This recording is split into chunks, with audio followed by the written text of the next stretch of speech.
Sebab di Sungai Burung, kebanyakan pada musim lepas sudah merasai nikmat kenaikan hasil. Daripada 3 ekar boleh dapat 6 tan, ada yang cecah 9 tan, ada yang cecah 10 tan.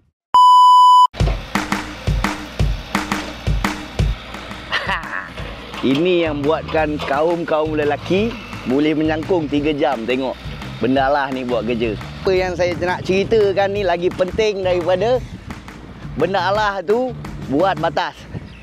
Korang nampak ni seluas 3 ekar satu petak ni seluas 3 ekar. Ini adalah jantung bagi setiap tanaman. Ni dia tanah ni. Sebab tu tanah kena ada koloni mikrob untuk kekal sihat. Kalau tanah kita tak sihat, tanah kita tak subur, memang kita tak dapat hasil yang berpatutan ataupun hasil yang lumayan. Jadi saya nak bagi tip macam mana kita nak bagi tanah kita sihat, tanah kita subur. Jadi selepas proses kita buat perataan, tanah dah standby. Sebab sini gunakan teknologi transplanter ataupun mesin untuk calit benih. Jadi selepas perataan akan dibawa masuk air dan barulah mesin transplanter akan membuat kerja penanaman. Macam tu.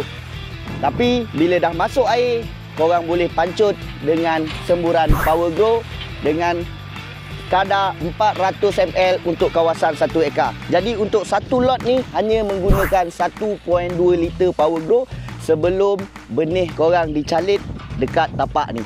Selepas proses calit sudah selesai, umur padi 20 hari, teruskan semburan Power Grow dengan kadar yang sama. 1.2 liter untuk kawasan 3 ekar bermakna 400 ml untuk kawasan 1 ekar. Bermula hari ke-20, padi umur 20 hari, padi umur 40 hari, padi umur 60 hari dan padi umur 80 hari.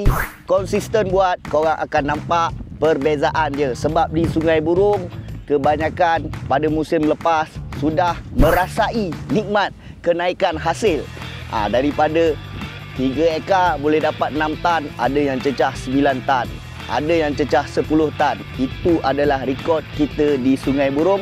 Dan hari ini kita datang lagi pada tahun 2025 untuk menghargai pengguna-pengguna kita kat sini. Tekan butang WhatsApp dan dapatkan baja Power Grow segera.